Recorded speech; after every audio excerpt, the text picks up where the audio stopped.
Ayan na nga po, opo. Titikman na nga talaga dahil excited na talaga. Yan, ayan o, meron na naka-ready. Lalagyan ng cheese para mas masarap.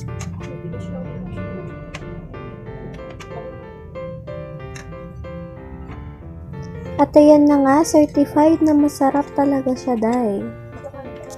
Ay nako, gusto ko ulit. Kaso mahal, masakit sa bulsa, 55 kahit ako hindi bumili. Pero syempre, next time bibili tayo ng sarili natin pera. Dadamihan natin kasi masarap. Sarap talaga siya, try nyo po. Salamat sa panonood, bye-bye! Tikman nyo din kasi masarap talaga. Tapos pati yung sauce, gayahan nyo ako, huwag nyo ako iwan. Save nyo rin. Halo nyo sa kanin, masarap, promise.